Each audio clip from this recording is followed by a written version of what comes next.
the opportunity today to appear before you and testify about an issue which has impacted my career as a former ATF employee, as well as that one that truly hits home.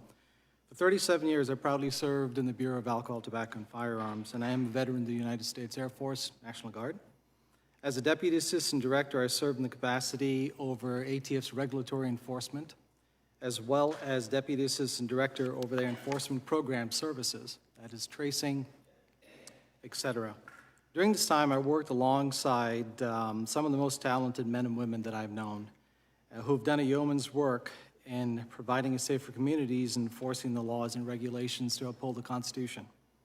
I developed strong relationships with our agents, our field investigators, better known as IOIs, as well as directors of industry operations of all 25 field divisions. Some may find it surprising that the agents and the IOIs develop rapport with FFLs, or better known as retailers, but that relationship is critical as FFLs are often the first line of defense in keeping firearms out of the hands of prohibited people. They share tips with ATF and suspected traffickers and or potential straw purchasers.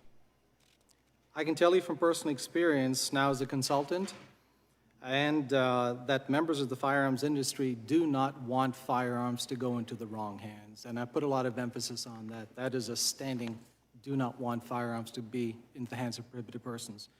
In fact, the firearms industry is one of the most heavily regulated industries where firearm retailers spend countless hours ensuring that they're up to speed on current laws and regulations. But FFLs are human, and the best of the retailers, they do make mistakes. That was part of my job for 37 years, is identifying these errors, working to help that they aren't repeated, ensure that the proper training was deployed, and to provide an opportunity for an FFL to get back on track. In the summer of 2021, President Biden announced a comprehensive strategy to prevent and respond to gun crimes and ensure public safety, which included directing the ATF to revoke federal firearm dealers under a zero-tolerance policy if they violate the law, willfully violate on the following counts. 1, transferring a firearm to a prohibited person. 2, failing to run a background check. 3, falsifying records such as transaction forms. Those are the ATF Form 4473s. Failing to respond to a trace request within 24 hours. And lastly, refusing to permit ATF to conduct an on-site inspection during normal business hours. Revocation, in a sense, is the loss of a federal firearms license and closes the business entirely. So this is a big deal. It's not just the loss of a license, but it's the loss of one's livelihood. As stated by ATF in 2014 when detailing the federal firearms revocation process, willfulness is not defined by the regulation, but is defined by case law to mean the intentional disregard of a known legal duty or plain indifference of a licensee's legal obligation. In the case of an FFL who has willfully violated the law, has shown an intentional disregard for the legal requirements, or has knowingly participated in criminal activity, revocation may be the only viable option. The problem is the breadth of the zero-tolerance policy is much larger than just the rogue gun dealers. It was that was supposedly carried out to address, with willful violations being redefined on a case-by-case basis. Within numerous enforcement complexities, it strained the relationship between the regulator and the industry. This is putting FFLs who should never have been caught up in this new policy and damage the cooperative trust built between the agency as well as industry members. It's become so rampant that FFLs facing revocations that never would have faced them now are pressured into shutting down their businesses and depleting funds that they, quite frankly, don't have. In December of 2022, I made the tough decision to retire from civil service, and in my time since leaving ATF, I have continued to do what I have enjoyed while I was there with ATF, working with members of the firearms industry to ensure regulatory compliance. And in the event that FFLs aren't snared in this new policy, I help them to navigate the process to help preserve their livelihood and their law-abiding businesses. Thank you for your time. I look forward to answering your questions as well. Thank you, Mr. Graham. Ms. Sampson, you're recognized for 5 minutes. Chairman Jordan, Ranking Member Plaskett, and distinguished members of the Select Subcommittee, thank you for inviting me to testify today. I'm Kelly Sampson, Senior Counsel and Director of Racial Justice at Brady, the oldest national gun violence organization in America. Gun violence is a public health epidemic, causing more than 44,000 deaths each year. 44,000 deaths, and many more who live with injury and trauma. Since 2020, gun violence has been the top cause of death for American children and teens, which is why thousands of kids and their parents plead for Congress to protect them. Despite our country's love of freedom, gun violence is the reason why many Americans no longer feel free to go to school, a July 4th parade, the movies, concerts, the grocery store, and places of worship. Gun violence is why many of your own constituents, gun owners and non-gun owners alike, are desperate for you and your colleagues to pass common sense gun laws and ensure those laws are properly implemented. With tens of thousands dead and many more injured, Congress should be focused on ending our gun violence epidemic and equipping the Bureau of Alcohol, Tobacco, Firearms, and Explosives, or ATF, to meet its mandate and to enforce the nation's gun laws. Just days ago, Congress celebrated Police Week, where members gave countless speeches in support of law enforcement. ATF is not only law enforcement in and of itself, but also a critical ally of state and local law enforcement agencies across the country. ATF is the only federal law enforcement agency which has specific jurisdiction over firearms and gun industry oversight. It should also be noted that guns are the leading cause of death for police officers killed in the line of duty. But guns don't grow on trees. Almost all firearms are sourced from the legal market, manufactured, imported, distributed, and sold by federal firearms licensees, or FFLs. Generally, manufacturers and importers sell to distributors who sell to dealers who then sell to the public. Dealers are the first line of defense against gun trafficking, and most take this responsibility very seriously. In fact, the large majority of gun dealers won't sell a single crime gun in a given year. But a small number of dealers' negligent practices filter guns directly into the criminal market. According to the last available data, nearly 70% of crime guns were traced back to just over 1% of licensed dealers. So even though the portion of the gun industry most responsible for supplying crime guns is minuscule, ATF nonetheless struggles to meet its mandate. ATF only has the resources to inspect about 8% of active FFLs annually, falling far short of its own internal goal of inspecting each FFL every 3 years. To reach that goal, ATF would need to more than double its current compliance staff. In fact, over 2,000 active gun dealers have gone more than a decade without inspection. ATF struggles to meet its mandates because it's been under-resourced and deprived of a confirmed director for decades. Indeed, just this year, Congress voted to once again reduce ATF's budget, despite the gun violence epidemic. These obstructions erode ATF's oversight capacity, forcing hard-working law enforcement agents to regulate a behemoth industry with their arms tied behind their backs. And undermining ATF doesn't just hinder the agency, but it also harms local law enforcement across the country. ATF plays an essential role in supporting state and local law enforcement nationwide, including in your districts. When an incident of gun violence occurs, ATF helps local and state law enforcement partners by generating investigative leads and information on guns recovered in crimes, by tracing them to their last known retail purchaser. ATF also trains officers to better understand and advance firearms technology. These services strengthen state and local law enforcement, providing them with information, coordination, and education necessary to enforce existing laws and prevent future gun crimes. Congress must listen to their constituents and recognize that the American people are begging for gun violence prevention policies. Americans, gun owners and non-gun owners, want to be safe. Federal oversight for the firearm industry does not hinder any law-abiding citizen's Second Amendment right. Instead of attacking ATF, you should be building up the agency and supporting its efforts to end gun violence. In the shadow of Police Week, we must remember that ATF agents are law enforcement too, and they play an important role in protecting the public and other law enforcement officers all over the country from gun violence. Thank you, and I look forward to your questions. Thank you, Ms. Sampson. Mr. Cummings, you're recognized. Thank you, Mr. Chairman, Ranking Member Plaskett, and thank you, Representative French Hill, for the introduction.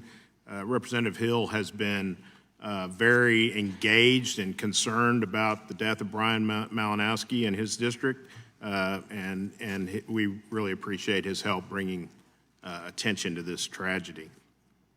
My name is Bud Cummins. I'm an attorney for Brian Malinowski's family, and I'm a former United States attorney from the Eastern District of Arkansas. I want to tell you a little bit, Mr. Chairman, about Brian Malinowski. Until 2 months ago, Brian was the executive director of the Bill and Hillary Clinton National Airport in Little Rock. He was 53 years old.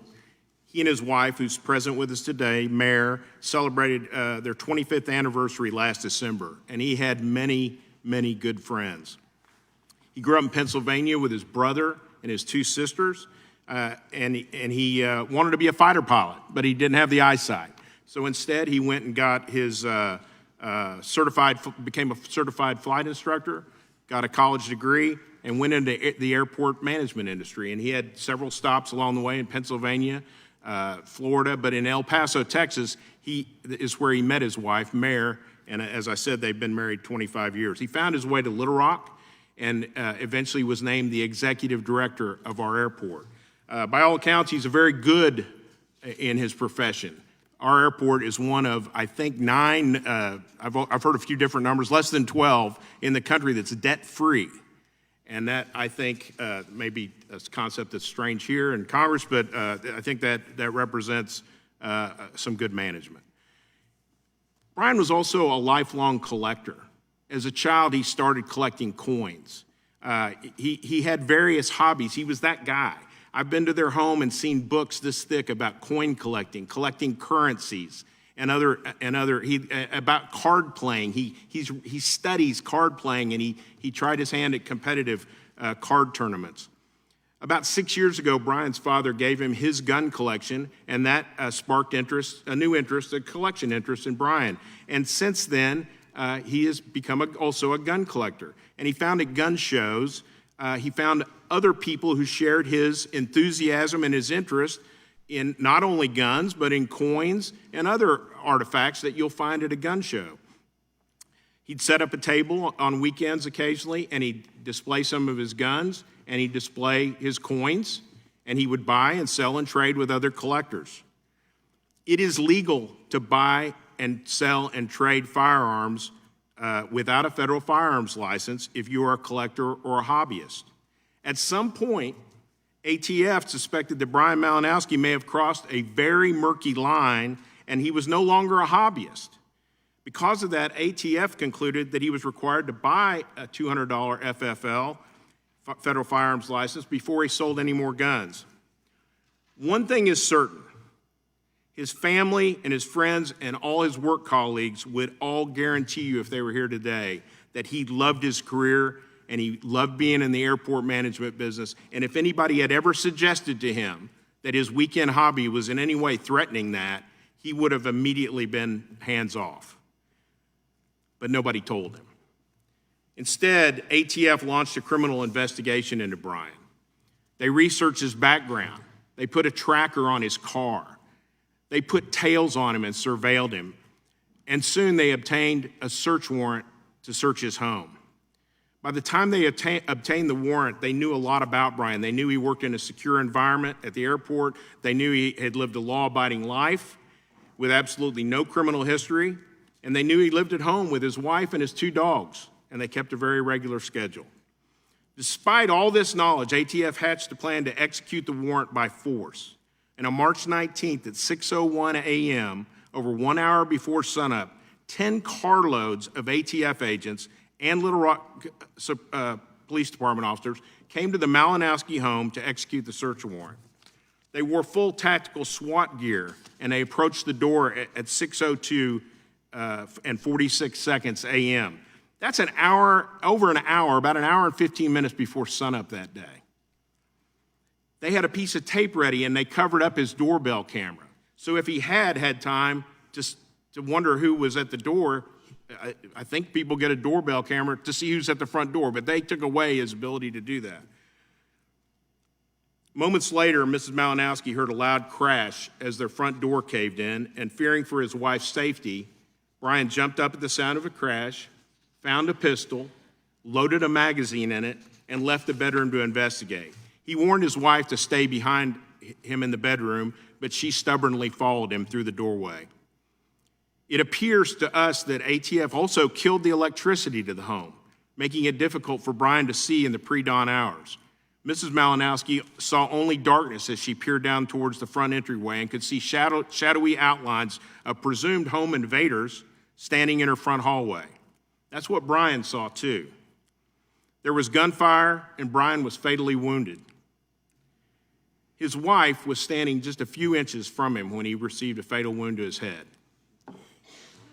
We don't know all the details of what happened at the front door because they covered up the Ring camera and because they didn't wear body cameras in spite of a 3-year-old policy initiated by the President of the United States that mandated that they wear body cameras when executing search warrants. But we do know this. We know 57 seconds elapsed from the time they covered up the lens of the camera to the time Mr. Malinowski was dead.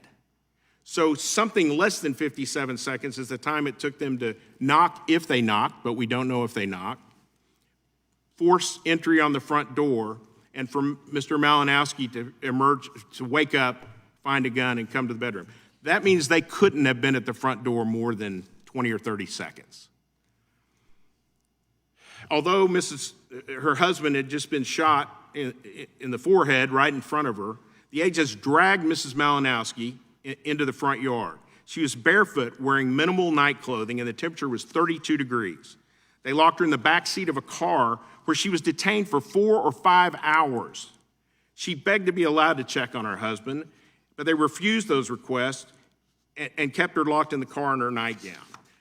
She also had not been to the restroom yet since she'd just gotten out of bed, and they refused her request to go to the neighbors and use the restroom. And then finally, it took her to a nearby fire station, made her walk through in her night clothes in front of the firemen and use the restroom with a female police officer present in the room while she went to the restroom. Mrs. Malinowski does not have the answers to many of her questions, and there are a lot of questions. We give federal law enforcement awesome powers. We have given, and when I was United States Attorney, I was responsible for the use of those powers. But it's a huge problem if those powers fall into the wrong hands. I've been involved in public controversy for many years. I've never been involved in anything that more Kansans have come to me to express their concern. And they all ask the same question, why? And I don't have an answer for that. We don't have an answer to that question, and we hope this committee will pursue this and find the answer, why? And if there's not an answer, we hope that you'll find the problem and fix it. Thank you. Thank you, Mr. Cummings. That was well said, and so wrong. Gentleman from, we will now proceed with a 5-minute question. Gentleman from North Dakota is recognized for 5 minutes. Early morning hours, riot shields, probably a no-knock warrant, but either way, a full-on Tommy tactical assault on a residential dwelling. Mr. Cummings, you said it in your opening statement, but where did Mr. Malinowski work? He was the executive director over the Little Rock Airport. Do you know if firearms are permitted at the Hillary Clinton National Airport? To my knowledge, it's like every other airport. They do not allow you to carry firearms in the airport. To your knowledge, had Mr. Malinowski ever been accused of bringing firearms to work? Not to my knowledge. I'm not aware of him being accused of any misconduct at his job. Would it stand to reason that if Mr. Malinowski had been driving into work or driving home from work, he would not have brought a gun with him, given that it's a gun-free zone? I think that's a fair assumption. Do you think that in the process of executing their search warrant, they would have, the FBI or the ATF would have been able to get a copy of Mr. Malinowski's work schedule?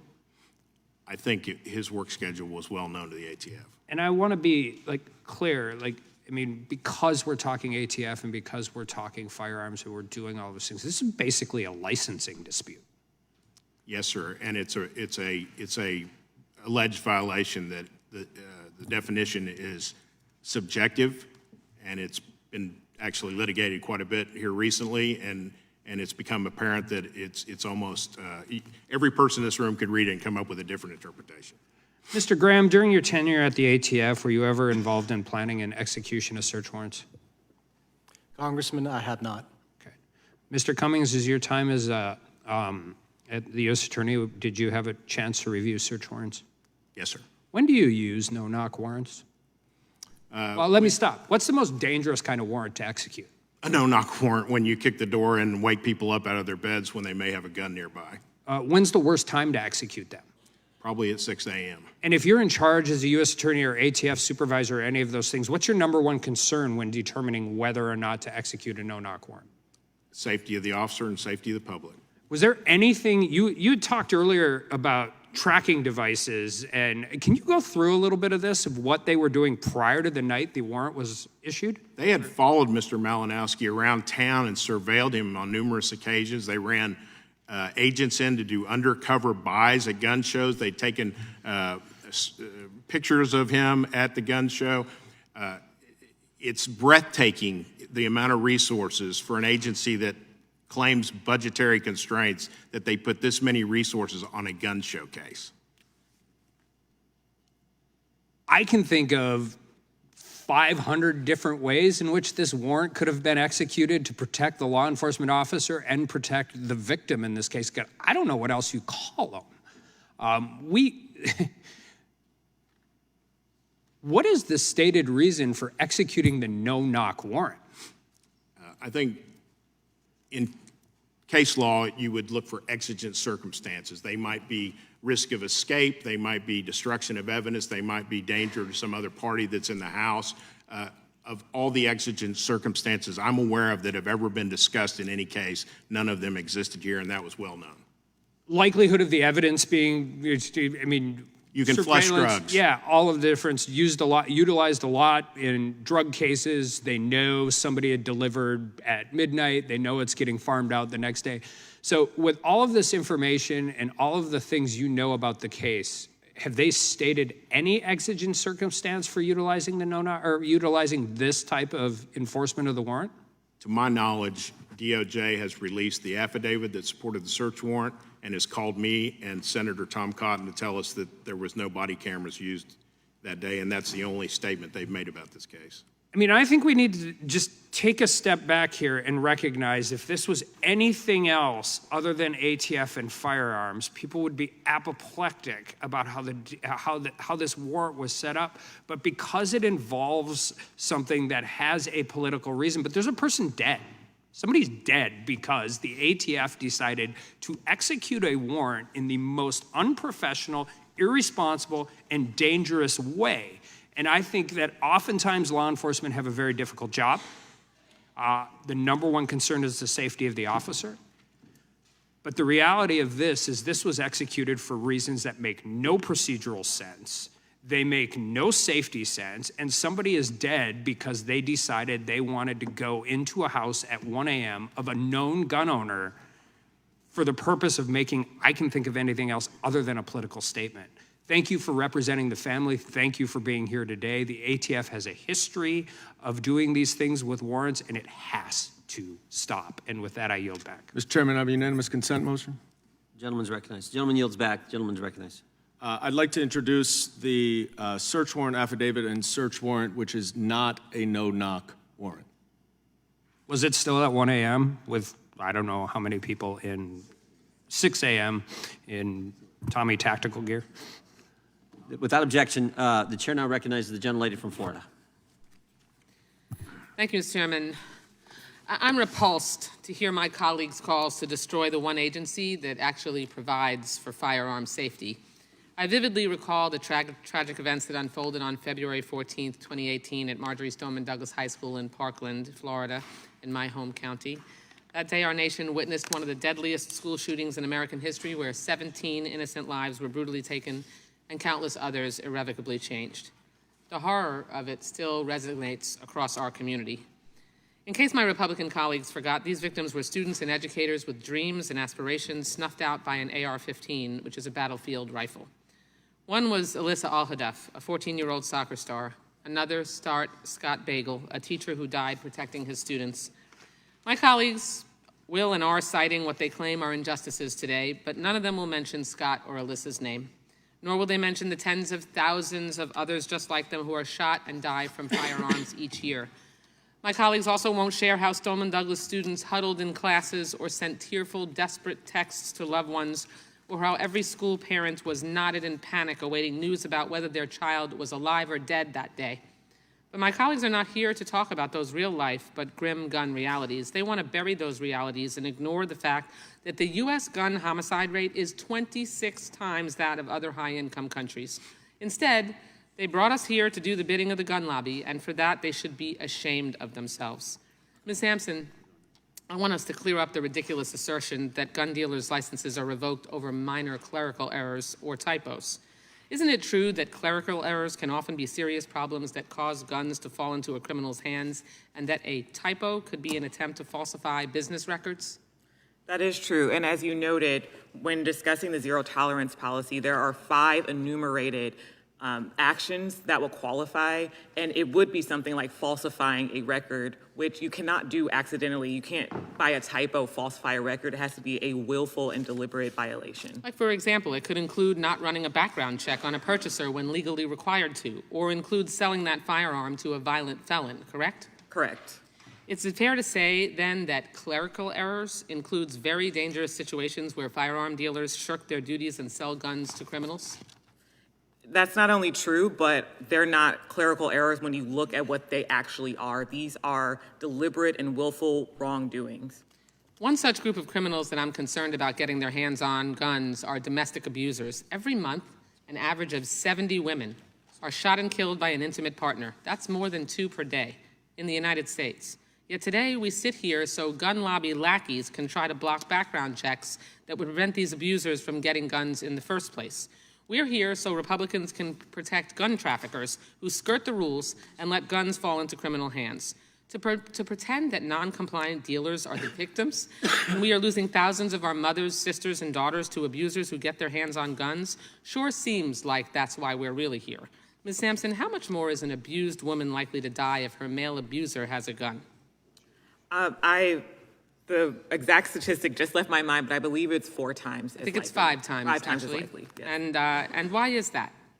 It's because having a firearm in that situation makes it more likely for it to escalate quickly. And contrary to some of the statements around it being an equalizer for women, even if a woman has a firearm, she can quickly be disarmed and that gun can be turned against her. Right, and yet I've heard my Republican colleagues say that the solution to this is for women to have guns too. Tell me, Ms. Sampson, does a woman having a gun in the home make her safer against an intimate partner?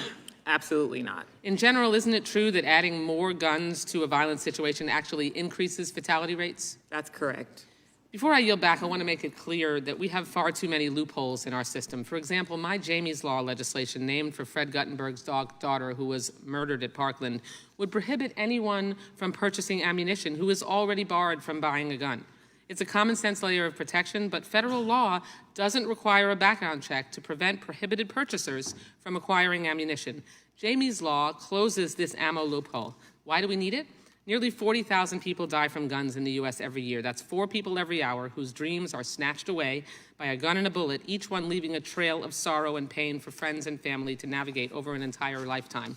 Now, it's only elected Republicans that are chained to the gun lobby, and Republicans are really good at saying that we don't need more laws, we just need to enforce the ones that are already on the books. Well, it's already illegal for prohibited purchasers to purchase ammunition, but we don't enforce it. So I think that all of my colleagues, I would expect, would join me in co-sponsoring Jamie's Law, bringing it to the floor immediately so that we can actually enforce a law already on the books instead of adding a new one. Thank you. Practice what you preach. I yield back the balance of my time. Gentlelady yields back. Mr. Cummings, what was Brian Malinowski's principal livelihood? He was the highest paid city employee in the city of Little Rock as the executive director of the Little Rock Airport, and it's a matter of public record. I think he made about $260,000 a year. So it wasn't selling guns? No, sir. This was and the rule at the collecting guns time, was a hobby. the law at the time says if your principal livelihood is not in selling firearms, you do not need an FFL. Is that accurate? That's my understanding to the best you can have. So an what understanding. what was the crime? What did he do wrong? You'd have to ask ATF. They decided that he maybe had committed a crime, even though. Now the standard is changed, but the new rule didn't take effect until this past Monday. Is that right? That's correct. And even under the new standard, there's a question of whether he was in violation of the law. Is that accurate? A huge question. Huge question. But under the old standard, it was pretty simple. Is your principal livelihood selling firearms? That's correct. And for Brian Malinowski, it wasn't. Obviously not. It wasn't. And yet, at 6:02 on March 19th, 10 cars pull up to his home and to the gentlelady behind you's home, come up to the door in tactical gear and put a tape across the doorbell camera so no one can see what's going to go on. Correct. Now, that's scary to me. Ought to be Now, scary to if the guy had done, if he had for sure done something wrong, a crime, okay. But they do that, and then 57 seconds later, gunshots erupt, and Brian Malinowski is no longer with us. A good man, you knew the guy, served your community, highest paid city official in Little Rock. What the heck do you think's going on here? That's the question on the lips of every person in Arkansas that's contacted me, and that's a large number of people. And isn't it true that a week before, these same agents were there in the Walmart parking lot close by the Malinowski home, going to go execute the search warrant, and then decided not to because Brian Malinowski wasn't home? Why was it so critical that he'd be home? I don't know, Mr. Chairman. It was a search warrant. In fact, they could have waited till nobody was home and come and, if they wanted to kick the door down, they could have come at noon and kicked the door down when Mayor and Brian were both gone. And searched and found Searched whatever till- they were looking for. Exactly. And anything they wanted on Mr. Malinowski, if they wanted his phone or anything, they could have served that warrant. They could have got a warrant for that. I'm sure the judge would have given it to him, and they could have done that at the airport. Correct. At his principal livelihood at the airport, correct? Correct. Then to add insult to injury, this is the part that just, I know, infuriates Mr. Hill as your member of Congress, and I would bet any American, to add insult to injury, the way they treated his spouse, Mrs. Malinowski, sitting behind you, the way they treated her at a moment that maybe the most high anxiety moment in any individual's life, their spouse has just been shot. That to me is like unbelievable. What she had to go through. It makes me very angry. Well, it should. It should make all of us angry. I think it makes a Democrat. There's no explanation for that. That to me, and I keep coming back to, was this done for some kind of intimidation? We've seen this from other agencies, frankly. Intimidation. We had the FBI, Mr. Houck, come in, arrest him in front of his wife and children. Same thing. Pre-dawn raid, 7 kids there, take him away. When his attorney said, we'll be happy to work with you. You'd have been happy to work with these guys if they'd contacted you or any. Absolutely. That's the part that gets us. That's the part that gets. What was his principal livelihood? It was not selling firearms. I can't figure out what the crime is. Now, maybe, by the way, any of the guns, any of the firearms that Mr. Malinowski sold as part of his hobby, any of them ever be used? Were any of them ever used in a crime? The affidavit alleges that they were found in crimes, but the crimes were 3 traffic stops where there was marijuana and a firearm in the car, so that was a crime. Yeah. And but the 2 other ones, but they were never fired in the commission of a crime. Guns themselves were never used in a crime. They were never used in the commission of a crime, according to the affidavit. Yeah. So you asked it in your testimony. You said the right thing. Why? Why did they do it? Why did this happen? That's what we're going to try to find out. And tomorrow, Mr. Dettelbach will be sitting right where you guys are sitting, and we're going to ask him questions about this. He's probably going to say ongoing investigation, but we're going to push him as hard as we can to try to figure out why they would behave in this way and why they didn't wear body cams. I mean, it's almost like, what are they trying to hide? Cover up the doorbell, no body cams? What are they trying to hide? But we'll get to those questions tomorrow. With that, I see my time has expired. I would now recognize the gentleman from Massachusetts, Mr. Lynch. Thank you, Mr. Chairman. So as a member of the House Oversight Committee, I strongly supported the independent investigations years ago of operations conducted by the ATF, and that included Operation Fast and Furious and Operation Wide Receiver by the Department of Justice. I also believe that under the circumstances surrounding the death of Mr. Malinowski, we should also institute a full and independent review. However, like Ms. Sampson, I do not agree with the ad hominem attacks on our ATF agents and law enforcement personnel. I was here in 2002 when President George W. Bush, reestablished the ATF within the Department of Justice. And he did that for all the right reasons, I believe. We had a mission to protect communities from violent criminals, criminal organizations, and also we needed to get at the problem of the illegal use and trafficking of firearms. To this end, the ATF regularly, to my experience, works with local and state law enforcement agencies nationwide to reduce gun violence, a national crisis that's affected each of our communities. In my own district, which includes part of the city of Boston, the ATF Boston Field Division recently partnered with the Boston Police Department, the Suffolk County Sheriff's Office, the Suffolk County District Attorney's Office, and the U.S. Attorney's Office on a new initiative to combat the flow of illegal guns and the incidence of violent crimes using those guns. In particular, the Boston Firearm Intelligence Review Shooting and Trafficking Program, or the Boston First program, was developed to deploy state-of-the-art shot spotter technology, or ballistics tracking technology is another term, to assist law enforcement agency in reviewing shooting incidents and firearms trace data to take illegal guns and violent criminals off the street, and also to respond more quickly to those incidents of gun violence. The ATF Boston Field Division also participates in several critical multi-agency task forces within our state and our city. Perfect example of what that collaboration can do is, we had a shootout at my local park. So I grew up in the housing projects. We got a park across the street. It's heavily used, the second most heavily used park in the city. And we had a shootout between two rival gangs. And it was during a couple of lacrosse games, a lacrosse tournament and a basketball tournament. And it ended up in a situation where moms and dads had to lay on top of the bodies of their kids to prevent them from being shot. There were only 60 shots fired. It only lasted a couple of minutes, but that couple of minutes felt like a couple of hours to those parents trying to protect their kids.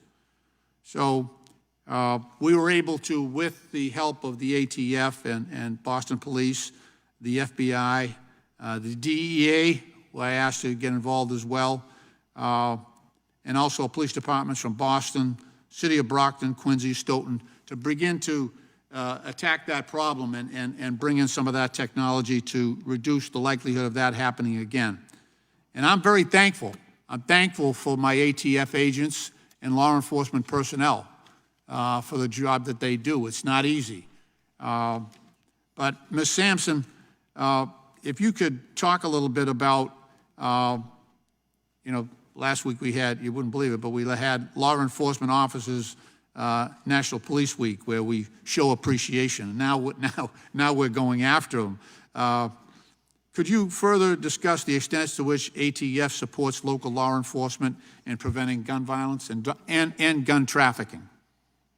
Thank you. So there are a variety of forms that this takes. First, we have to think about the context that we're in, which is epidemic gun violence. So we have over 44,000 people killed each year, and that doesn't account for all the shootings that happen where people are injured or where there's just shots fired. So local law enforcement agencies are trying to respond in that environment.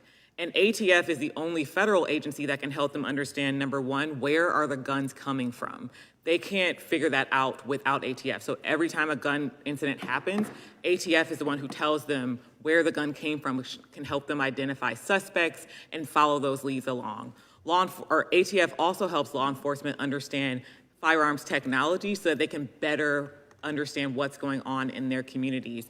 And then in terms of preventing gun violence in the first place, because gun violence is the #1 cause of death for police officers, ATF's work around regulating the industry and preventing guns from being trafficked into communities stops gun violence before it starts, which is a huge help to local law enforcement. I think the gentlelady, I'm Mr. sorry. Chairman, I'm sorry. just so you know, the previous witness had like 8 minutes.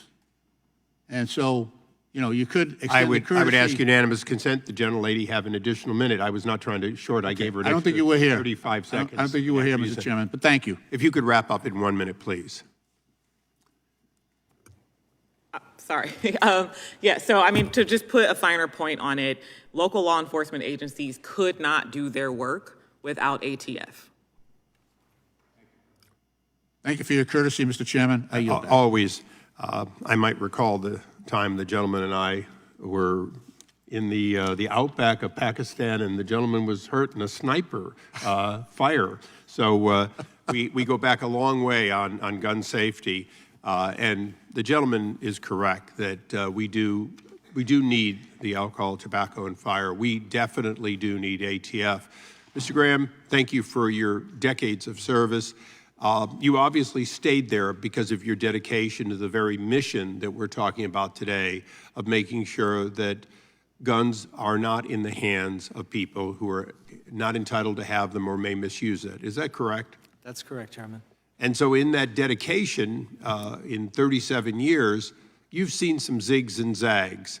Can you talk about what you've seen or saw that might have changed in the last few years that concerns you? Certainly, from a field investigator perspective, all the way through the first and second level of supervision, I've personally conducted field inspections to where errors were disclosed on 4473.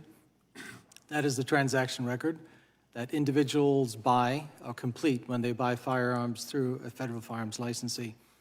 What concerns me is with the zero tolerance policy, ATF has had a long-standing administrative action policy that did address licensees' level of compliance or the level of violations in compliance with the Code of Federal Regulation. And through the inspections, they were given an opportunity, those violations that weren't directly linked to public safety, those were corrected. So let me just interrupt you briefly. So what you're saying is that in the past, your job was to get maximum compliance knowing that mistakes are made, but that changed in 2021, didn't it? Most certainly, it put a lot of focus where there was minimal latitude allowed with the zero tolerance policy. However, there was the exception of presenting extraordinary circumstances. However, those were to be discussed during a held hearing at the various division levels. Is that necessary? In other words, prior to 2021, do you believe that compliance with the clear threat of both the cost that comes with going to court and the possibility of losing that valuable license was sufficient to get of the vast majority of people to make every effort to comply? Providing that the violations, Chairman, did not have a direct nexus to criminal activity, the FFLs were provided an opportunity to remediate. Basically, it's the investigator's job to ensure that the records that are executed are fully compliant simply because it's those records that criminal enforcement uses to trace a firearm to the last known legal possessor. And if those records are inaccurate, it could perhaps affect how a warrant is served, who the individual is that may be perhaps looked at. So prior to 2021, there were opportunities using the Administrative Action Program to address violations that were found at a federal firearms licensee, given their previous inspection history considered in the entire process. So let me just give a couple of quick questions, and you may not be the only one that wants to answer it, but certainly during the Obama administration, Operation Fast and Furious went counter to everything you normally did, allowing more than 2,000 weapons to end up in the cartel's hands. That was a deviation from any sensible thing that you saw during most of your 37 years. That was, quite frankly, not what happened during the next 4 years after President Obama. The question is should your agency be able to operate substantially the same without regard to who happens to be in the White House, and should your mission be more consistent and, in fact, looking at what happened with Fast and Furious, what happened in the Obama administration as an attack on guns, and particularly on their ability to collect money, which was a separate program, versus the 4 years of President Trump and the 8 years of President Bush before that, and now President Biden. Do you see kind of a back and forth that reeks, in general, of politics rather than you're being able to do your job in a consistent way, and you can comment on any of these administrations you feel appropriate? Quite frankly, Chairman, I have no comment to make on Fast and Furious. That was a criminal enforcement endeavor. As far as the regulatory perspective is concerned, you have both ATF agents and industry operation investigators that are dedicated to upholding the United States Code of, as well as the Code of Federal Regulations. When there are changes, it not only affects how the investigators deploy their on-site inspections, compliance inspections of a federal firearms licensee, but on the industry member themselves. There is a lot of back and forth, there's a lot of confusion, and going back to the zero tolerance policy did create confusion as to, last year or a few years prior, I may have been inspected. However, I wasn't cited for whatever that Code of Federal Regulations citation was. But however, this year during current inspection, because of this new directive, they are being pursued for revocation. Okay, I'm on just a yes or no from anyone, and hopefully everyone, very quickly. In what happened that the chairman was talking about a few minutes ago, should this committee seek to mandate body cams anytime potential lethal force is being used in any ATF operation? Yes or no? Yes. Yes. Yes. Thank you. That was a yes, ma'am? Yes. I got 4 yeses. I'll take it. We now go to the gentleman from Virginia, Mr. Connolly. That is hard to get, but I will take yes for an answer. Mr. Connolly. And I say yes, too, Mr. Chairman. Mr. Cummins, I just want to clarify something in your testimony. You heard my colleague from New York enter into the record the actual warrant, which was not a no-knock warrant. Is it still your testimony that what occurred, the tragedy that occurred with Mr. Malinowski and his family, was a no-knock warrant? Because body cameras weren't worn and the doorbell camera was covered up, we don't know what happened at the front door. But I would say, based on what we do know, that 57 seconds I described, minus the time to allow for Mr. Malinowski to respond to the crash in the door, and whatever time it took them to knock on the door, if they knocked after they covered up the door, we know that it was 20 or 30 seconds. But and my answer is it's a distinction without a difference. Well, if all you okay. hear is a crash, all right, but for the record, what do you know? but for the record, you're a lawyer. Yeah. The warrant filed was not a no-knock warrant. Not on its face. That's right. Yes, sir. Thank you. Just want to clarify that. Ms. Sampson, Mr. Cummins described really a horror that should not occur to any American citizen or American resident. Is there, however, a distinction in the solution? The solution before us today is abolish the agency because they engaged in behavior that was brutal or violent or beyond acceptable norms. Do you believe that's the solution? Absolutely not. So the very same people who condemned those who called for that solution with the Minneapolis Police Department after the George Floyd tragedy have a different solution today for ATF. For some reason, this particular police force ought to be abolished and no other, even if they also engage in violent behavior, brutality, and violation of the law. Do you note the irony? I do, and with respect to the ongoing investigation, that's not what my area of expertise is. We, of course, believe in accountability because we live in a democracy. So there should be accountability and investigation. Right, but the solution isn't to abolish the agency. Exactly. In fact, the agency has some very important missions, as Chairman Issa just indicated. He said, no, we need ATF. I agree with him. Reform it, yes. Abolish it, very different kind of answer. What would happen if we abolish the ATF? What kinds of consequences might flow from that? There will be consequences for all Americans. First and foremost, we would lose the only federal agency responsible for making sure that firearms are not trafficked into our streets. Maybe that's why some people don't like the ATF, that particular charge. that they don't want regulation of arms of any kind, and they don't like the federal agency that has that mission, which may be why for so many years they've blocked the confirmation of an ATF director. That could be. All I know is that ATF is the only federal agency that we have, and we're dealing with epidemic gun violence. Well, let's look at that. So if we abolish it, would that make it easier for criminal cartels to traffic firearms in this country? Yes. If we abolish it, would that, in fact, strengthen Mexican cartels engaged in human trafficking, drug trafficking, and arms trafficking? Yes. Would we expect more assault weapons to be funneled to the black market if some of my colleagues succeeded in abolishing the ATF? Yes. Could it affect violent crime in the United States? Absolutely. How so?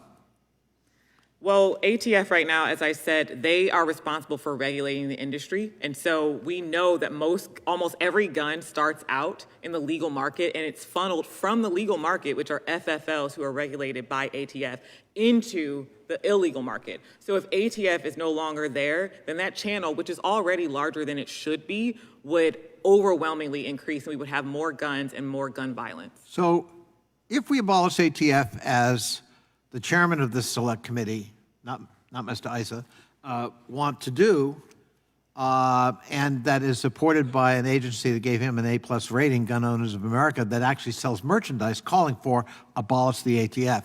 If we did that, it's your testimony, I don't want to put words in your mouth, that it would actually make Americans less safe and would remove the only federal agency charged with trying to protect them from firearm violence and trafficking in America. Yes, that is true. Thank you. I yield back.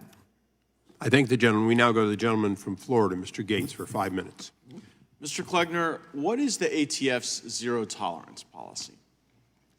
It is a change in how they used to enforce violations of the law against FFLs to no longer allow them to fix errors or to improve their compliance. It has no tolerance for these typos and wants to revoke their licenses. And give me a flavor of the type of errors that might have previously resulted in the ATF working with a license holder and now would result in the agency trying to revoke that license. I'd love to give you the examples that fly in the face of what the zero tolerance policy says it is, which is prohibited persons and background checks and things like that. But the problem is my client did none of those things that are even stated in the zero tolerance policy, and they're still falling subject to getting revoked. We can talk about a typo of an abbreviation of somebody's name when they shouldn't have done that. We can talk about accidentally listing United States as the country instead of paying attention to the box saying county, things like that. Well, Ms. Sampson gave testimony that these are essential, that these are necessary regulations to enforce at the finest point. Do you have a response to that testimony? Some are essential, I agree. The background check requirements, the identification requirements, and making sure we know who the purchaser is, and they're not a prohibited person. But that's not what this exact case I'm dealing with has to do with at all. There are no prohibited persons involved here. There were no missing background checks. There were no missing anything that would actually affect public safety. In the case I'm aware of in my district, the error wasn't even made by the license holder. The error was made by the Florida Department of Law Enforcement because they were charged with a certain feature of the background check. And so if a license holder has to rely on a state entity to do some portion of the check and they make an error, that certainly shouldn't result in the license holder experiencing a revocation action, should it? We agree, it should not. And yet, that's the circumstance. And I'm wondering just how you hear that testimony, Mr. Cummins, as you deal with representing a family that's dealt with such loss at the hands of such a grave error. Does the hypocrisy not ring pretty loud? Look, I've been in all sides of this. I've been a United States attorney. I prosecuted more gun crimes than probably many prosecutors in the country. It was the #1 priority in the Bush administration to prosecute gun crime, not administrative gun crime, real gun crime, people that are out committing crimes with guns, and we prosecuted a whole bunch of them. I've also been a defense attorney, and I've been with families of people that are in prison. I've been to prisons and met with people. Anybody that thinks that the guns that are being sold in private sales are driving the level of crime we're seeing in our community. On the list of things that are driving the level of crime we see in our community, private gun sales is way down at the bottom.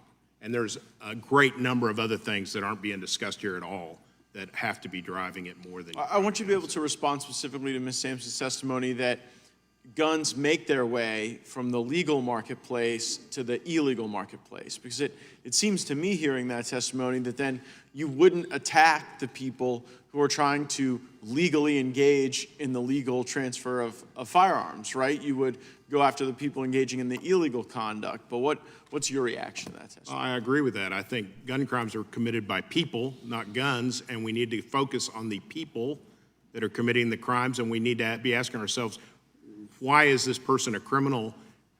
What's their background? I know the answers to a lot of those questions because I've been living it for 35 years, but it doesn't really have much to do with where they acquired the firearm. And everything we know about the law, for someone to be a criminal, they have to have the intent to commit a crime. They have to have the mens rea, right? And correct. Do you worry as you look at some of the ways in which these laws are being weaponized against people, that we're getting away from someone actually wanting to commit a crime, and indeed people are experiencing this really harsh regulatory action when they want to be legally compliant?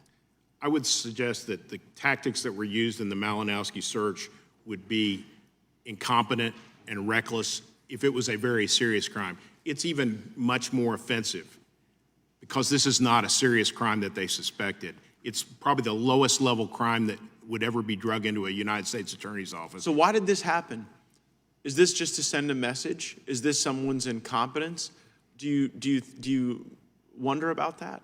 I wonder about it, and that's probably a question for this committee to answer, not me, but I'm certainly concerned about it, and it makes this tragedy even harder to take, to think that it might be politically motivated or for some other reason. Thank you. I see I'm out of time. I yield back. Gentleman's time's expired. I now recognize Ms. Plaskett for 5 minutes. Thank you very much.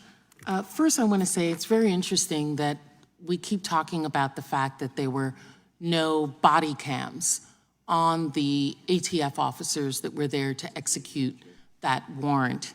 What's very interesting, and I'd like to admit and submit into the record a letter that's been sent from ATF to Mr. Jim Jordan, dated May 21st, 2024, from the Bureau of Alcohol, Tobacco, and Firearms Explosives. Without objection. Thank you. And in that letter, it reminds this Congress that in 2021, the department directed its law enforcement components, including ATF, to develop plans for a phased implementation of body-worn cameras.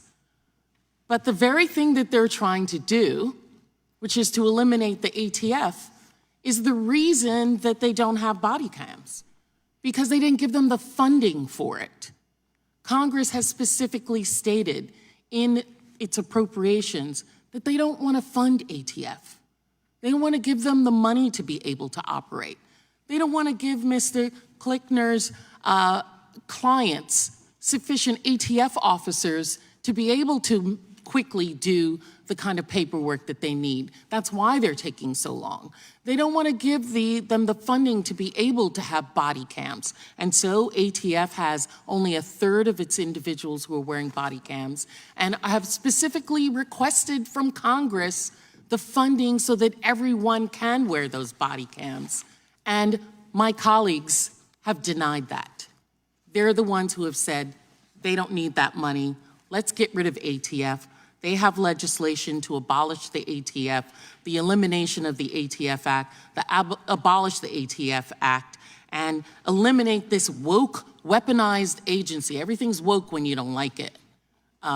Eliminate it, and that way, these are the reasons. So they want to have it both ways. They want to say that they don't have body cams, and that's the reason they're doing, and we feel sorry for people who haven't had the body cams, but they're the reason they don't have them. Point it right back at yourself why those body cams weren't on them, and see if that continues to work for you.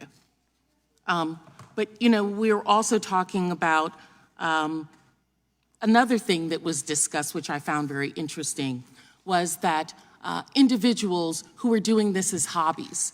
One of the reasons that we changed the rule to the engaged in business rule is because an individual who can have as his primary income a large income can then sell a lot of firearms and not be considered a firearms dealer because their primary income is more than the firearms income that they're doing, even if it's voluminous, the amount of firearm sales that they're making, if their primary income level is higher.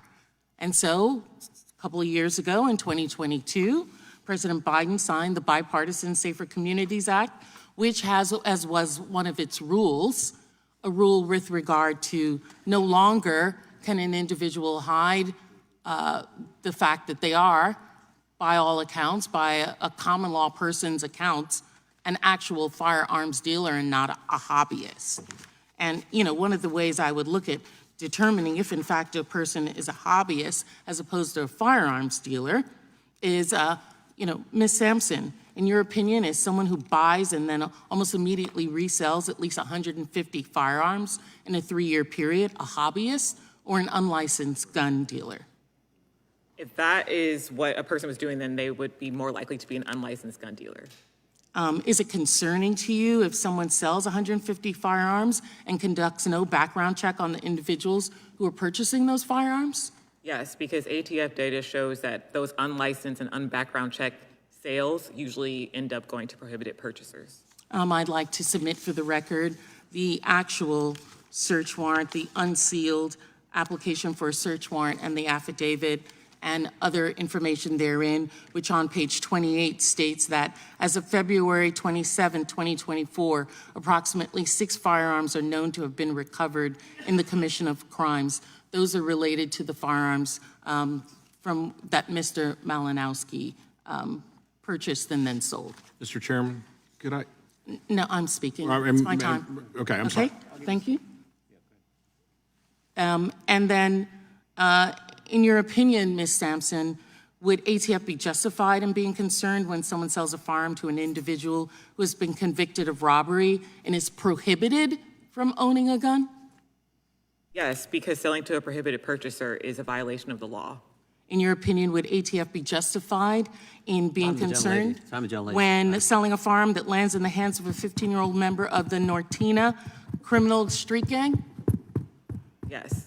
Thank you. I yield back. Gentleman yields back. Mr. Cummins, I think Mr. Stubbe will give you a chance to respond. Mr. Cummins, you wanted to respond to that? I just wanted to quickly say. Is this his time now? Yes, it's his time. The ranking member made a misstatement that's been repeated in the press, and I'd just like to correct it.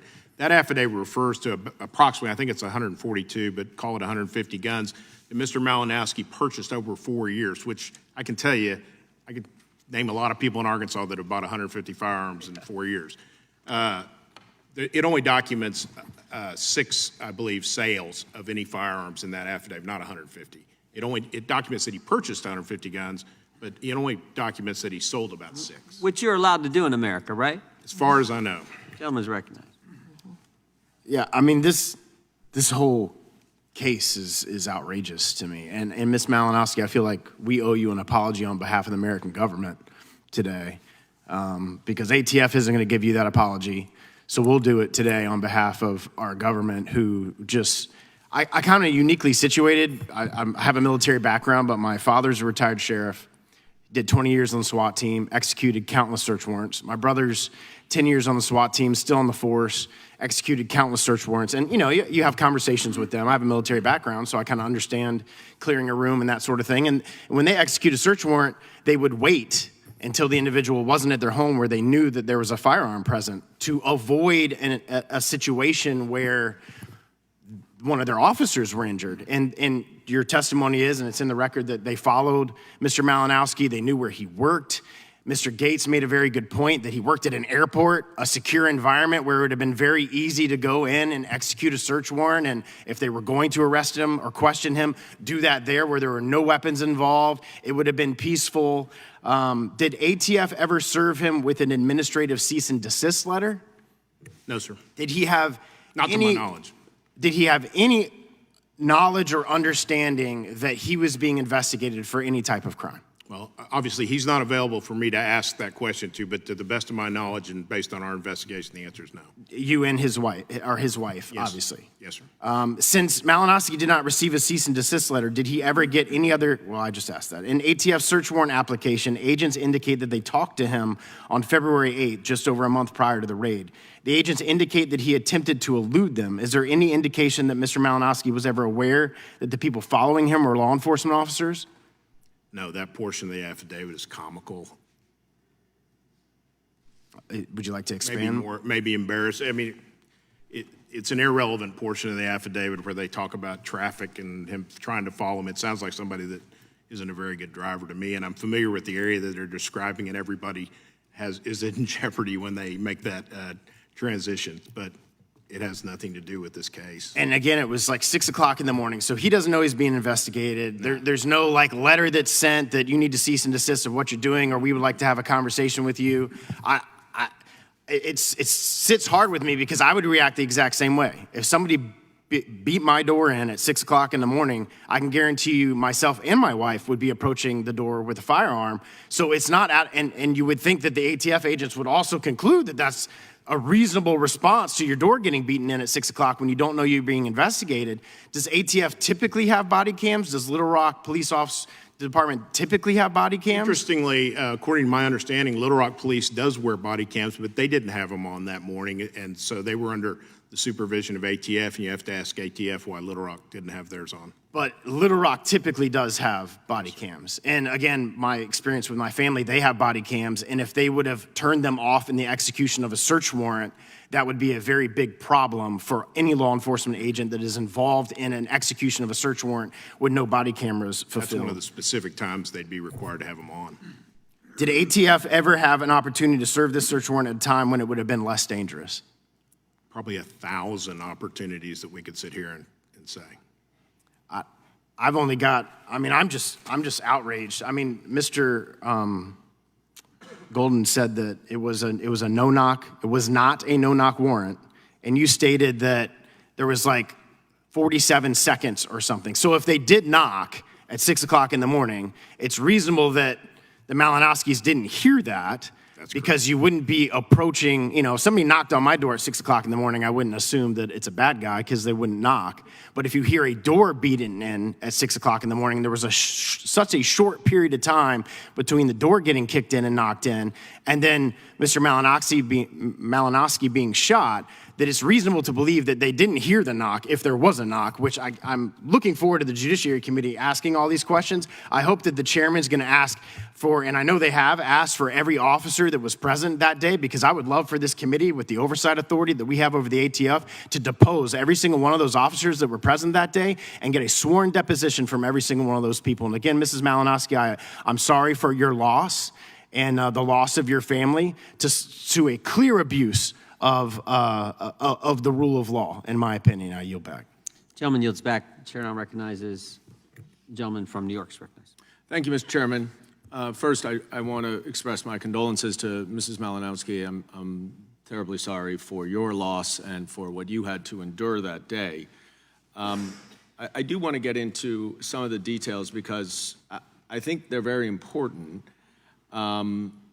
It was actually, you know, the search warrant affidavit, without going into great detail, demonstrates that Mr. Malinowski did purchase 142 guns from 2019 to February 27, 2024.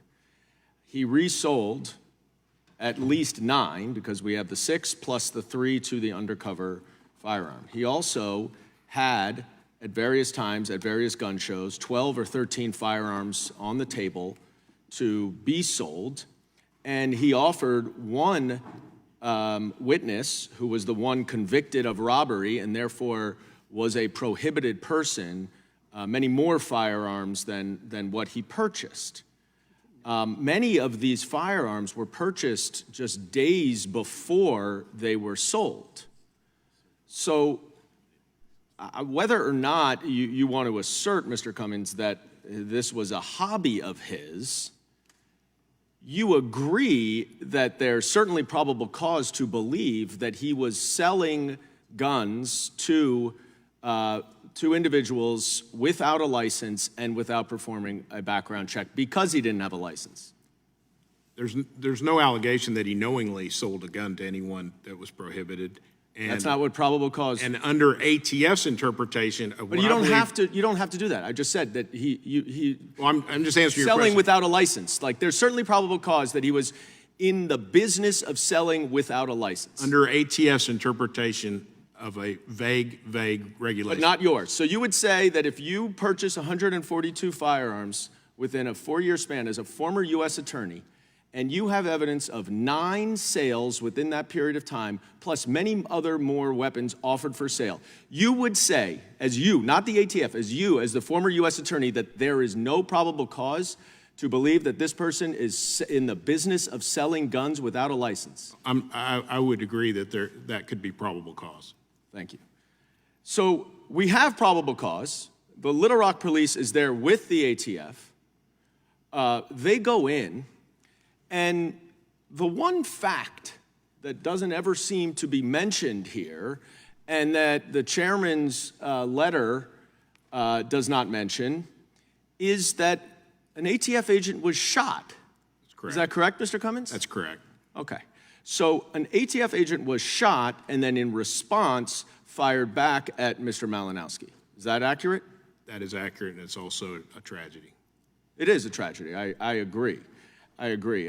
And you also agree, I assume. I was a assistant U.S. attorney for 10 years, secured many search warrants, oversaw the execution of them, and arrest warrants. They're routinely done at 6 a.m. Is that right? Yeah, a lot of warrants are executed at 6 a.m. Whether I agree with that as a tactic is another discussion, but yes, that's not uncommon. No, okay. I want to understand that we're making a big deal out of the 6 a.m. here, but that is the standard time that law enforcement executes arrest warrants and executes search warrants.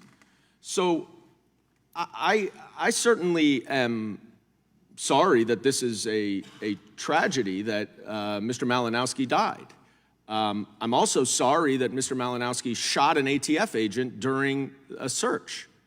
And I think if he were truly not in the business of selling firearms, the way to respond to a search warrant is to allow your house to be searched and to cooperate.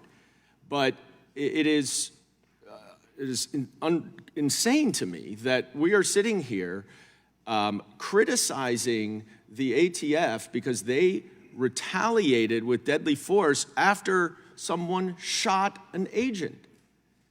That is what happened here. This was not an out-of-the-ordinary execution of a search warrant. This is standard operating procedure. Mr. Cummins acknowledges that there was probable cause to do it. And now there is an investigation of this incident. Is that right, Mr. Cummins? There has been an investigation that's been handed over to the local prosecutor. So the local prosecutor is investigating it, and you know as a prosecutor that none of the witnesses or the relevant people involved are allowed to discuss this publicly while an investigation is going on, correct? I don't know what the policy of the ATF is on that. Well, was it your policy as a prosecutor? It certainly was mine. Witnesses do not talk to the public while there's an investigation going off. One last question. As a U.S. attorney, did you ever send a notification to a target of yours who's buying 140 guns, selling at least 9 of them, that, hey, you're under investigation, just a heads up? I hope I would have, yes. You would have? You would have reached out and said, hey, by the way, I'm investigating. was asking the question. So you can go ahead and destroy and hide all the evidence? You would have done that? You notified the targets that you Time would of the have? gentleman has expired. The gentleman from North yield back. yields back. The gentleman from North Carolina is recognized for 5 minutes. Mr. Cummins, with some economy of time, do you wish to respond to the last barrage? Well, only to say that nobody disputes that when a law enforcement is fired upon, that they have a right to fire back. The point is that everything that created that situation was incompetent, unnecessary, and reckless. And it defied the law because, as a former assistant, you know the Fourth Amendment cases that allow either a no-knock or what I would call a tap-and-go type entry with no real waiting for someone to come to the door are only justified by exigent circumstances that do not exist in this case. So in my opinion, as a former U.S. attorney, this was a completely illegal search because of the forced entry and the lack of time they gave the occupants of a fairly large home to get up at 6 in the morning. The law requires them to wait for enough time, for a reasonable amount of time for someone to come to the door and admit them in. And 50 this seconds. And I was not assume a the local reasonable prosecutor. Time belongs to My the time, governor. my time. You've had plenty. And Mr. Cummins, Actually, I had 5 I minutes. appreciate that very effective rebuttal. Here's what's interesting to me as this hearing evolves. I hear Mr. Goldman defending the practice that he says is engaged in every day. And earlier on, the ranking member invoked the Breonna Taylor episode, and I've just been sitting here reviewing it. Mr. Goldman said earlier on, well, this wasn't a no-knock warrant. Okay, what's the difference in the situation if they knock and they blow in, in 20 seconds, or it's a no-knock? In fact, in the Breonna Taylor case, that wasn't a no-knock warrant.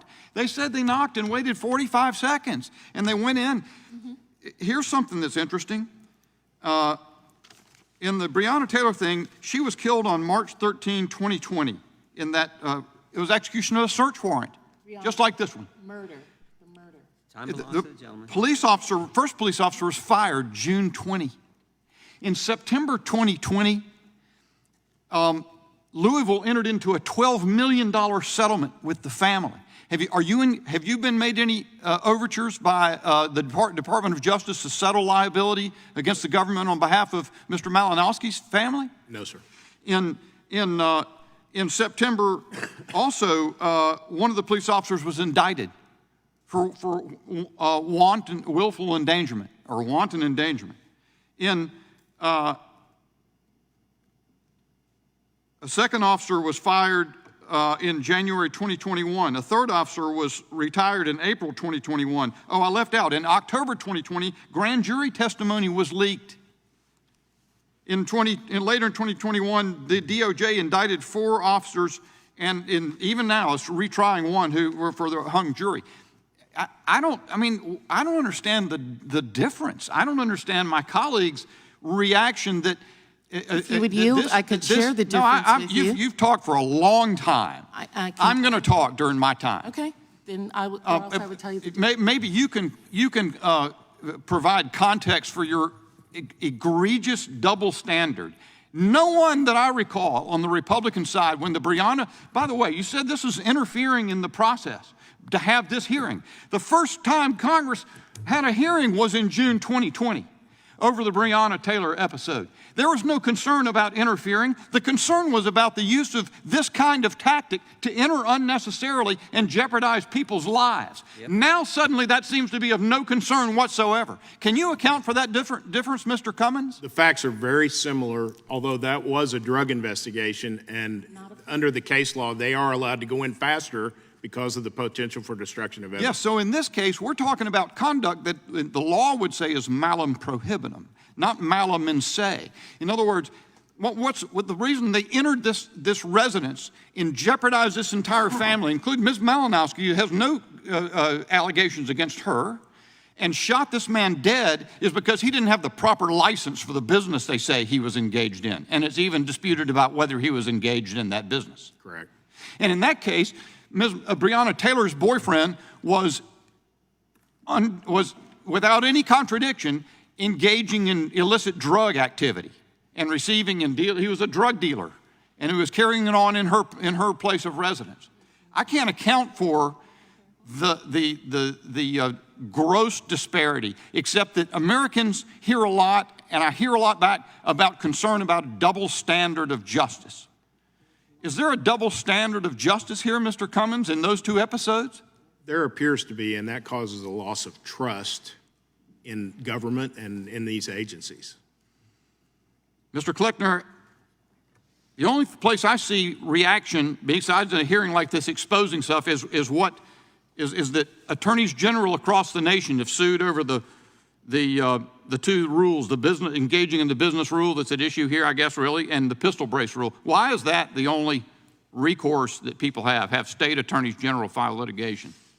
I don't understand your question, Congressman. Are you saying that they should be? My time's expired anyway. We're going to get a new one. I'm running out. Well, we can give you a chance to You want to rephrase the Yeah, question? thank you, Mr. Chairman. If I can rephrase the question. Here's what I'm saying. Congress doesn't seem to be able to do anything to press back against this overreach. At least it hasn't, including under Republican leadership.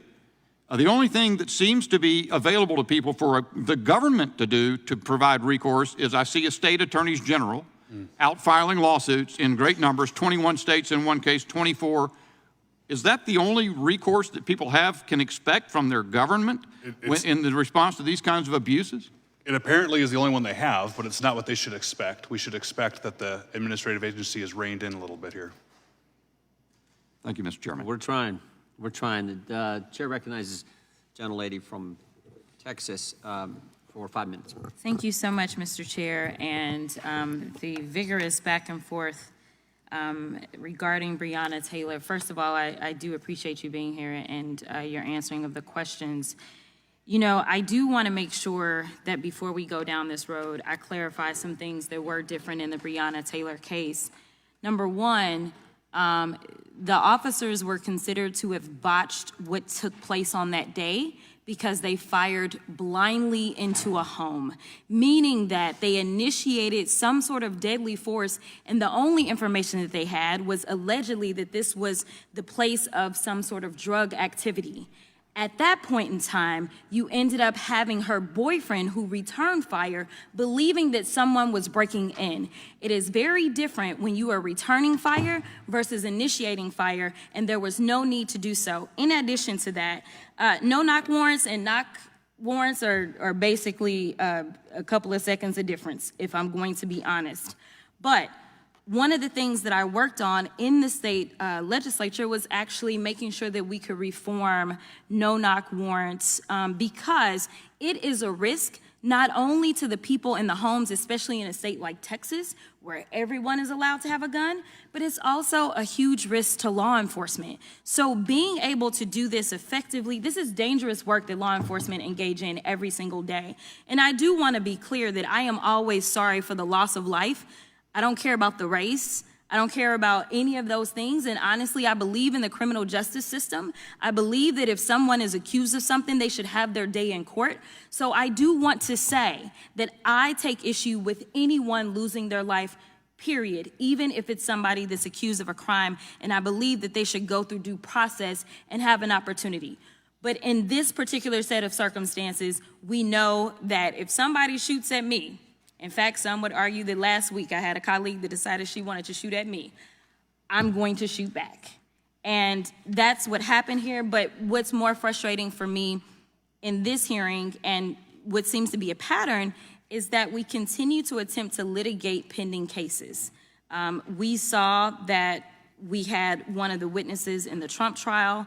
He came and testified before us last week, and then he went and testified this week in front of the judiciary.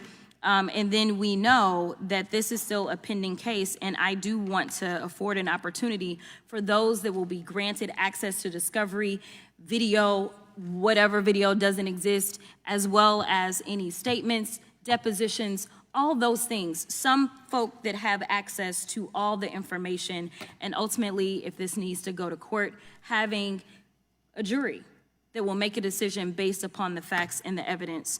So with that, I want to make sure that we move on to something else, which is the reality that, in fact, let me do this before I run out of time. Mr. Chairman, I ask unanimous consent to enter into the record 97% annual gun owner October 2023 report, which details these and other statistics pertaining to gun owners' views on common sense gun control policies, and I'm gonna go back up to what those views are. Thank you so much. 97%, a bipartisan group of gun owners and non-gun owners, which conducts research on gun safety policies, found that with regard to common sense gun policies, 86% of gun owners, well over the simple majority, support keeping guns out of the hands of violent criminals. 70% of gun owners said they wish we would enact some kind of gun reform. 66% of gun owners, for instance, think guns should be restricted on school grounds, and 67% think that they should be restricted in government buildings. And I will tell you that I fall into those categories because I am a licensed gun owner. Yet despite the majority of Americans and the majority of gun owners, Republicans last week passed a bill out of the House that eliminates states' ability to regulate firearms on private property, government buildings, playgrounds, and gun-free school zones. If that's not hypocrisy, I honestly don't know what it is, and it doesn't end there. As the party self-proclaiming itself as law enforcement's biggest advocate and supporter, Republicans on this very committee have introduced legislation to abolish the law enforcement agency entirely. Ms. Sampson, I have a few yes or no questions. I may only get to one. Yes or no, are you familiar with the role of ATF? Yes. And to your understanding, the ATF is in fact law enforcement, correct? Yes. Does ATF's duties include preventing incidents, investigating cases, and recommending prosecution for issues of violent crimes and weapons for gangs and career criminals? Yes. Narcotic traffickers? Yes. Domestic and international arms traffickers? Yes. Armed human traffickers? Yes. Terrorists? Yes. And with that, I will yield. Yeah. Brian Malinowski was none of those. The gentlelady yields back. The gentlelady from Florida is recognized. Thank you, Mr. Chairman. I am, first and foremost, very, very sorry, Ms. Malinowski. As the wife of a SWAT medic from one wife to another, I am deeply apologetic, and I can't even begin to understand the pain and suffering that you and your family are going through. My husband, as I said, who is a SWAT medic, when we heard about this case, he was so thoroughly disgusted and heartbroken. That is truly, I believe, not a reflection on the good men and women in law enforcement that intend to do their jobs the best they can, and we are so very sorry. Mr. Chairman, I am also deeply disappointed that the discussion today has been centered around ways to restrict constitutional rights to law-abiding citizens instead of the mental health crisis that we face in this country, which is a massive driver of crime in this country. Also, very little has been talked about when we're discussing the overgrown, overly aggressive, and woefully inadequate administrative state. And so with that, I'm going to jump right into Mr. Kleckner. Thank you for returning back to Congress to provide testimony. And in a March 10th, 2023 Judiciary Subcommittee on the administrative state, you addressed the ATF stabilizing rule, brace rule. In your testimony, you said, quote, "This rule effectively gives the ATF the power to determine who is a felon by the stroke of a bureaucrat's pen. This is not an appropriate enforcement of law. It is tyranny," end quote. And I agree with you.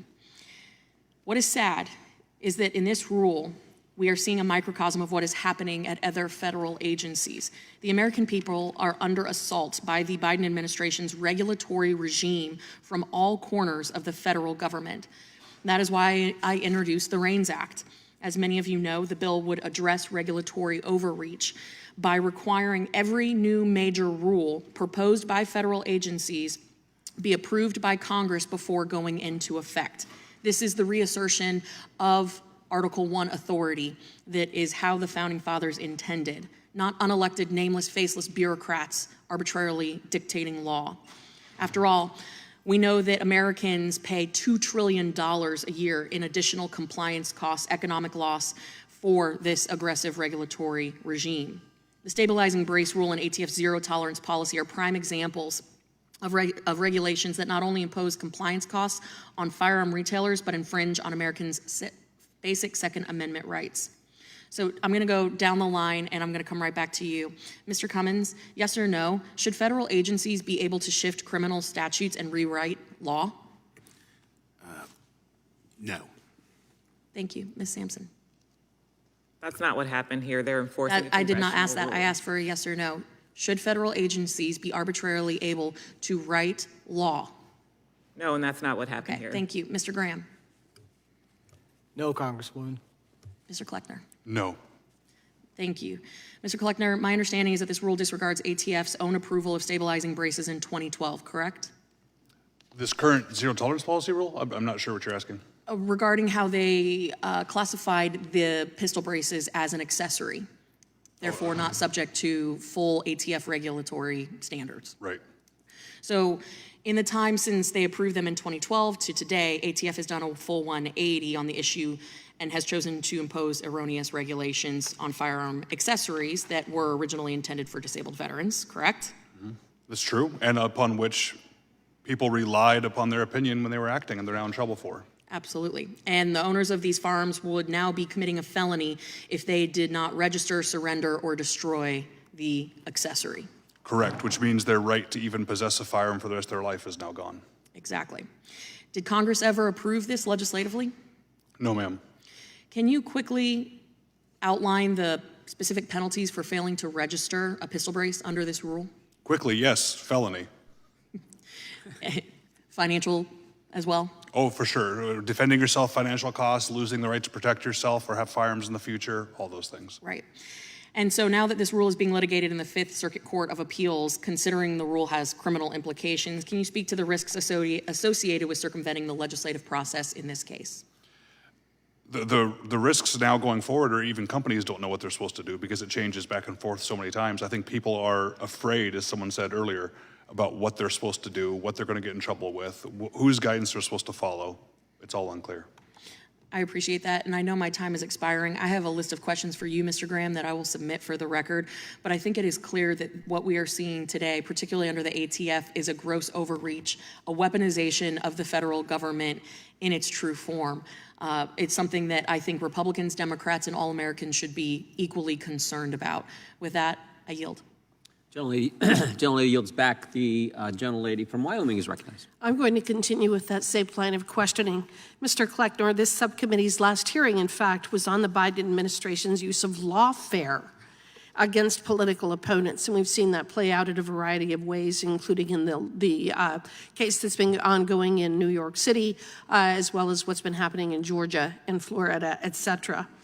But each and every ATF rule subjects more Americans to legal compliance, which, if ignored, even unknowingly imposes criminal and monetary penalties, as well as additional fees and legal costs.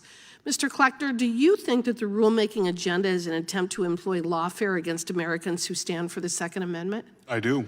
Okay, and if so, what does that say about where we stand when the Biden administration considers its citizens who believe in and adhere to the Constitution as its political enemies? That is scary if that's their motivation, and it's very difficult to comply with, for sure. In December 2023, the ATF Little Rock Field Office received a case referral for Mr. Malinowski. In the same month, it opened its investigation and spent the next several months surveilling his activities, including tailing him and placing trackers on his car. I find this absolutely frightening that we have agencies who are willing to go to this extent with a law-abiding citizen. The ATF knew his movements, his schedule, where he was and when he was there, and therefore the ATF knew when he was home and when he wasn't, meaning that the ATF decided to execute the search warrant when he was home, even though they knew that he would have firearms in the home. And in fact, Mr. Cummings, you have uncovered the fact that the ATF team members gathered to execute the search warrant the week before the raid, but then changed their plan when they learned that Mr. Malinowski would not be home. In other words, they wanted him there, and they wanted him there bad. Mr. Graham, is this standard operating procedure for the ATF to ensure that the target is there when they would execute this kind of a search warrant, or can they do it without the target being in the home? Madam Congresswoman, unfortunately, I have no firsthand knowledge of the warrant process and/or how they are executed. So Well, Mr. Cummins, what about you? Do you think that that would be standard operating procedure to wait until the gentleman was there at 1 o'clock in the morning knowing that he had guns versus just going ahead and executing the search warrant when he wasn't there? Well, clearly it's a search warrant. He didn't need to be there. I think they definitely wanted him there, and I think that this does happen in federal law enforcement quite a bit. They want the target there because they want to surprise them, and this is part of the reason they go at 6 in the morning. They want to surprise them. They want them in their night clothes. They want their hair stand up. They want them scared, angry, shocked, and then they want to violate their Fifth Amendment right to not incriminate themselves before they remember they have a Sixth Amendment right to call their lawyer. So it's kind of it's the trifecta. They want to violate 3 constitutional rights, the 4th, 5th, and 6th, all in one scoop, and in this case, it didn't work out for them. Well, and it seems to me that the overarching issue here is that the government should have standards in place to ensure the safety of all citizens in the conduct of its investigations and actions, even when criminal activity is suspected. In the case of execution of a search warrant for Mr. Malinowski, the ATF appears to have deviated from this premise and standards which are in place, and in fact ended up executing Mr. Malinowski himself. That's exactly right. The Constitution secures our rights by placing limits on the federal government's power. Even when an American citizen is suspected of being engaged in unlawful behavior, as you just indicated, the Fourth Amendment secures citizens against unreasonable search and seizure. The Fifth Amendment ensures due process. The Sixth Amendment guarantees has certain rights for criminal defendants, and the Eighth Amendment protects us against cruel and unusual punishment. Mr. Cummins, is it fair to say that a responsible execution of a search warrant is one of the primary mechanisms that we have in place to guarantee an American's rights in criminal proceedings? I can't imagine what the British were doing to people that would be worse than what happened to Brian Malinowski on March 19th that would have brought about the Fourth Amendment to the Constitution. Mr. Graham, do you have any recommendations of how to address the situation we're describing today to ensure that this does not happen again? What kind of reforms should Congress take up to make sure that we can protect Mr. Malinowski and other people like him? Madam Congresswoman, once again, having limited exposure to the warrant process and or the execution, I would defer to Congress creating whatever laws, regulations they deem appropriate to be delegated to the appropriate enforcement agency. Mr. Kleckner, what about you? What recommendations would you have? I agree with Mr. Graham. I think Congress's oversight here is really important. I think what you asked me earlier about the administrative overreach is these administrative agencies specifically going against what Congress has put into place, like the Gun Control Act or like the willfulness requirement. Between the bump stocks and the pistol braces and those things, what we have are agencies who are intentionally adopting vague rules and regulations in order to criminalize lawful and constitutional conduct. It needs to end. I appreciate you all being here. I am sorry for your loss as well, Ms. Malinowski. We have to expose these types of activities so that we can prevent them from happening in the future. With that, I yield back. Generally yields back. I would just let the witnesses know we have just a few more minutes. Mr. Davidson, I don't know if Mr. Fry will be able to join us, and then a couple comments or minutes with Ms. Plaskett, the ranking member, myself, and then we'll be done. So if you need a break, obviously let us know, but we should be done here in the next 15 minutes is sort of the goal. Gentleman from Ohio is recognized. I thank the chairman, thank our witnesses, and Mrs. Malinowski, please accept my sincere apologies and deepest sympathies. This is something that was avoidable, and I'm encouraged, frankly, because I hear colleagues that were once highly concerned about warrant practices and held hearings when they were in the majority about criminal justice reform may actually be willing to do it instead of politicize it. I felt, as a guy who was not part of the Judiciary Committee, I'm on Financial Services and Foreign Affairs, and only on this because we have seen abuses of the Fourth Amendment that creep into your financial privacy. We've seen weaponized government go after every kind of nook and cranny they can for what have historically been viewed as law-abiding citizens. The restraints against general warrants. So John Adams said general warrants.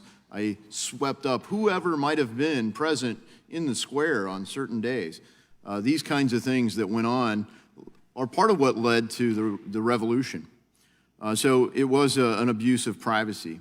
But if you look at it, part of the concern for warrants is that they don't take the least risky means possible, which does expose officers to risk, but it exposes not just people that maybe you do have probable cause to suspect a crime, but it exposes their family members and others to unnecessary risk. And maybe there is a way that we should look at the intent of the Fourth Amendment, that it would minimize the risk here. It seems that there was a much less invasive way to solve the crime that was alleged here. And you would think that because of the Biden administration's focus on this crime, that this was the big crime wave that's sweeping the country. That apparently the only reason we have guns on the street are because people like Mr. Malinowski. That, but for Mr. Malinowski and people like that, the streets would be safe in Washington, D.C. People wouldn't be getting carjacked and robbed at gunpoint. Chicago wouldn't see massive waves of murders. It's pistol braces.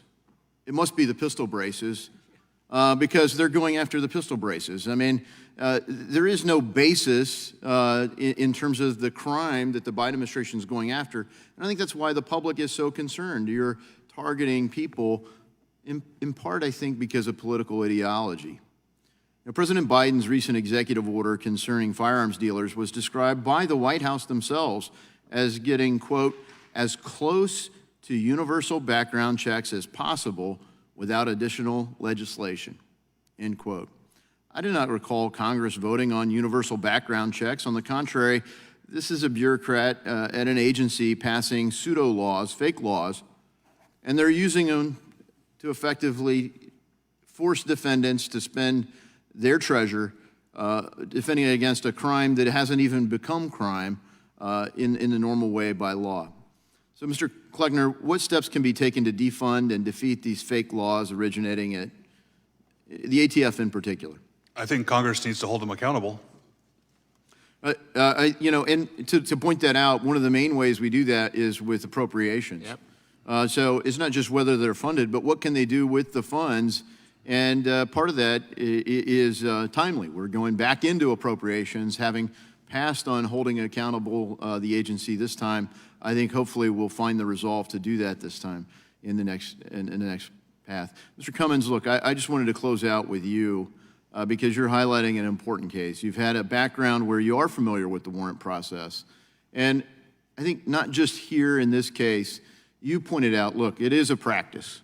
Is it a good practice to knock at 6 a.m. and come in? And, you know, you would think that, El Chapo, maybe, no-knock warrants. There's a time and a place. But how do they weigh the right time and place for those kind of tactics versus, maybe less intrusive, less risky tactics? Well, we've given great deference to law enforcement to choose their tactics, and we are concerned about law enforcement officer safety. And so that's a good reason to do that. But I do believe we've over-militarized our law enforcement. I have great concerns about that. I think we do this way too often, and we need to take a hard look at it. In this particular case, I don't think they did it lawfully at all, and there's zero justification. But even that said, law enforcement does this kind of thing quite a bit. You point out that there's surveillance for a while, and there wasn't like an exigent circumstance. There wasn't evidence that was going to be flushed down the toilet or disposed of. There was evidence that would be physically present on site, and there were lots of periods of time where Mr. Malinowski was in a place where he could have been detained and questioned, could have been brought to the residence, or could have been caught as he's walking into or about to walk out of a home. So there were lots of less invasive means, and I just hope that we can find a way in statute or in practice to be able to say, let's do it that way more often, and let's not violate the civil liberties of our citizens. With that, I yield back. Gentleman yields back. The ranking member is recognized for closing comments or questions. Just want to thank the witnesses for being here. Mrs. Malinowski, I see the pain that you are still in, and I pray that there's resolution for you and your family. And I thank you that I see that you have a support system with you. Thank you to those who are there with you, providing that support to you in this time. I have nothing at this time further. I would, however, request, introduce for the record the 2 Demand 2 letters sent to Point Blank Firearms. Being on the Demand 2 letter program for 2 years in a row means that a business sold 25 or more firearms in a business year that were connected to a crime. Without objection. Thank you. And then I would also remind my colleagues about that appropriations process, that removing funding from ATF, individuals on this committee who pass or want to have laws passed, such as the elimination of ATF and the abolition of ATF, is not the way to support regulating guns in this country, that we need to do this comprehensively. A step in the right direction was the bipartisan gun legislation that was passed in 2022. There's more work to be done, and with that, I yield back. Mr. Cummings, when government changes the rules without a vote of Congress, is that the weaponization of government? When you have these agencies unilaterally change the law without a vote of the legislative body, is that would you call that a weaponization of government? Seems that way to me. Mr. Kleckner, would you agree? I do. Mr. Graham? Chairman, that's a department doing what they're directed to do, sir. Okay. Let me say this. When the ATF unilaterally changed the definition of what a pistol brace and how that worked, and overnight made law-abiding citizens then felons, either had to turn the gun in or you're a felon, Is that the weaponization of government, Mr. Kleckner? It sure is, especially when we don't know that every American that had one of those got the message. Exactly. And the same thing seems to have happened in the case of Mr. Malinowski. The ATF decided to change the definition of what an FFL, what a licensee was from principal livelihood to someone who's earning a profit. But it's even worse because they didn't have the definition changed and enacted when this terrible incident happened with Mr. Malinowski. That to me is that is the weaponization of government. Unilaterally making changes without it going through the legislative branch of government, the way our system is supposed to work, the checks and balances, how they're supposed to work. And in the case we're talking about so much today, they hadn't even fully made that change. They didn't even follow their own rule, for goodness sake. And we have an American who's no longer with us because of that. Mr. Cummings, response? I agree with everything you said. Let me ask you one other question. So Little Rock police were involved in the raid on the Malinowski home?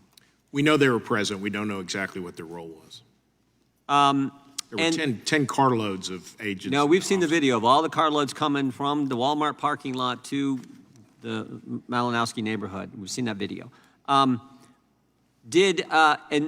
the Little Rock police officers wearing body cams on the morning of this raid on the Malinowski home? According to what we've been told, nobody had body cams on, even though Little Rock police are equipped with body cams. That was my next question. They're supposed to wear them. Little Rock police. That's my understanding. I'm not 100% sure about that. Do you believe that the ATF told Little Rock police officers not to have their body cams on or not to have them engaged? When the local PD is supporting a federal agency, typically they're taking orders from the federal agency. So I would presume, I don't know, that ATF instructed them to not wear it. But that would be a logical presumption as a guy who's a former U.S. attorney, the way it works, federal law enforcement working. That's consistent with my understanding of how those relationships work. And again, we're back to the question you asked in your opening statement a couple hours ago. Why?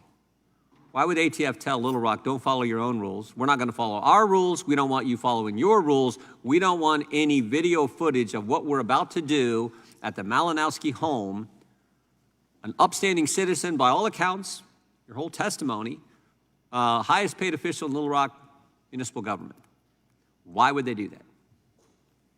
We have no idea. Yeah, but we got to find the answer to that because this is this is the weaponization of government if I've ever seen it. We thank you all for being here today, for your testimony. And I got to say something official here before we close out our hearing.